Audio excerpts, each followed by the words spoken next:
Clip I wanted to react to was from Professor Matteo Capasso.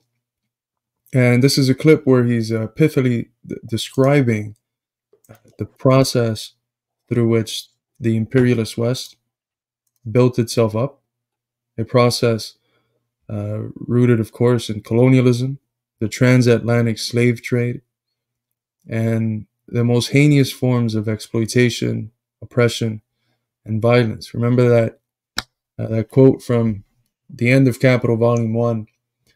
Capital comes into the world scene, dripping from head to foot in every pore with blood and dirt. And Comrade Capasso goes over that here quite pithily and then connects the role that the Zionist project of Israel plays in that global imperialist system. And of course, as always, shout out to Rania Khalek, brilliant interviewer, brilliant person overall. So let's give this a listen. You see, it certainly takes a lot of ideological propaganda to hide one of the most glaring facts of Western civilization, which is the slaughter of the masses of the global South always has been the prime industry of capitalist and Western civilization since the 14th century. Western values, I mean the weight of ideas that define the social relationship instructing our geopolitical world, drip in blood and dirt. We Westerners love to fill our mouth with words like democracy, peace, international law. We do it and it is normal. But what is not normal is how we pretend that these values are simply the outcome of progress, peace, and benevolence. No, these values literally drip in blood. The genocide of the Americas, Congo, colonization of Africa and Asia, 20th century endless wars led by the US in the Arab region and beyond, Libya, Iraq, Syria, Yemen, decades and decades of international sanction, and purposeful undermining of communist movements in Europe as well. All these are facts. They are not hyperbolic statements. These are facts that cumulatively allowed the American project to dominate the world. There is the fact that, we know the US supports Israel for a lot of reasons. Why is Israel so central to the US imperial project? The Arab region, in fact, occupied a unique role in the geostrategy of US imperialism since World War II, especially due to its oil wealth. Being a key natural resources for the economies of the imperialist countries, the best means to ensure their guaranteed access consisted in controlling politically the region. To achieve these goals now, the American project operated in close cooperation with two faithful social-political formation allies, Israel and the Gulf monarchies. And this is where we get to the relationship between imperialism and Zionism, between the US and Israel. After all, how many times did Netanyahu show up with a new map of the Middle East at the UN? So, as much as ideological reasons are important, we always need to figure out the material premises of this relationship. Why does the US invest so much in Israel? Why does the US provide Israel with so much money to have free healthcare, while this money is not used to provide jobs and healthcare to Americans? And the same goes for all Western governments.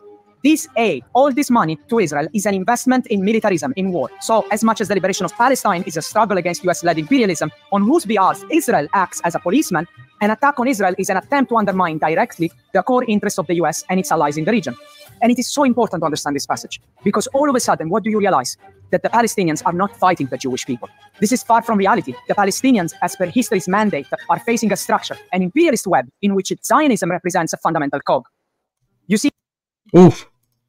I don't think you could have put that more pithily, in a more concise and precise manner there. And he's absolutely right. It's always been a question of political economy. Everything else is used to distract us or to convince the people into consenting into the real ends. And the bottom line has always been the same, whether it's with the Israeli settler colonial project or whether it's with Nike. The bottom line in this capitalist system is always profit. Always profit. Accumulate capital in the hands of those who have it. That's always been the bottom line. And we often talk about the first major U.S.-backed coup in the post-war era being Guatemala and the government of Jacobo Arbenz.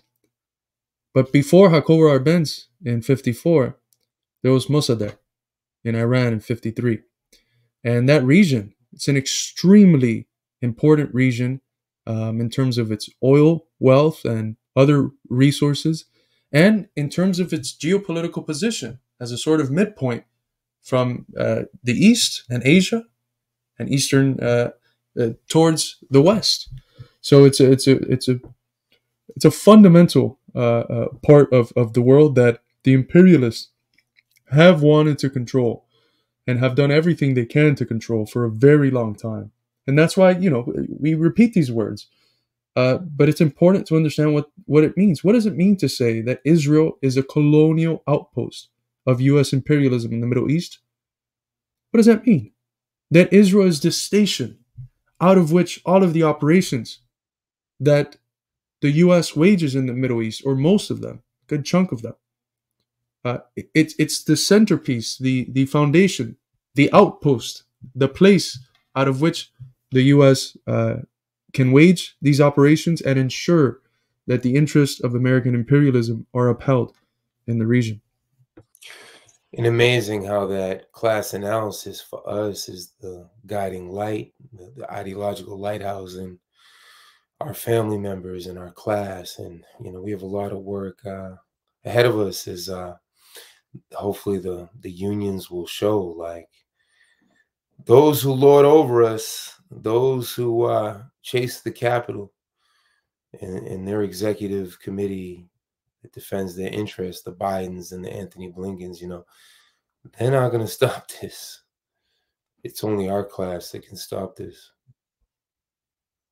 Absolutely. That's why, we covered it earlier, but I think perhaps one of the most important stories coming out of the U.S. struggle for a ceasefire has been the UAW's recent, literally as of today, call for a ceasefire.